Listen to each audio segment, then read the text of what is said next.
And here we are. Welcome back to the channel. In this video, we're going to show you how to win 2 million credits in 40 seconds. Yes, 40 seconds. As we go into sport mode, we're going to have a look on the new online time trial. We click on time trials. From there, as usual, we've got two to choose from. We've already had a look at the one at Watkins Glen in the new Aston Martin Vantage. There's a few days left of that one, so if you haven't checked the one out, have a look on the channel. But we're concentrating on the brand new one at the Daytona Tri-Oval in the Chaparral 2J. So we're going to rent this specified car as we don't own it. Click on the green tick, click on the car itself, and away we go. So for this challenge, to get your 2 million credits, you'll need a lap time of 40.946 seconds. And normally I would go through the other times, but to be honest, you're guaranteed pretty much gold and 2 million credits. So before we start this one, we're just going to show you a few settings that we had a look at that we've changed, had a little tweak with before we start this challenge.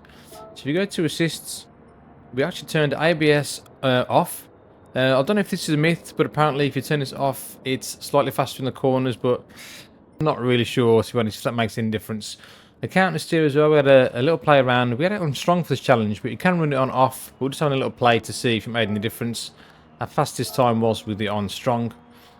And the other setting, as we go to controller settings, we look at the force feedback max torque. We turn it down to 8 and the force feedback sensitivity down to 1. I normally run these on 10 and 10, but there's a good reason for this. You do need as little feedback as possible, because when you run down to this yellow line, which we'll show you on the lap, it can kick you up if you get it wrong.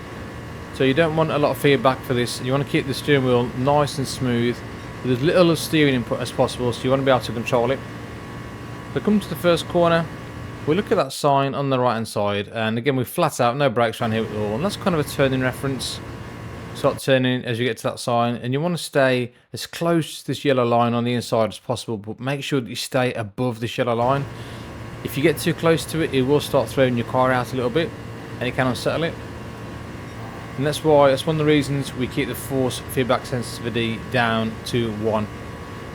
Into the last corner of this tri-oval, again looking at that sign on the right. It's a bit of a turning reference, but again it's flat out, and try and stay as close as left as possible. As you can see, the steering input is very, very minimal, and we try and keep it as stable as possible.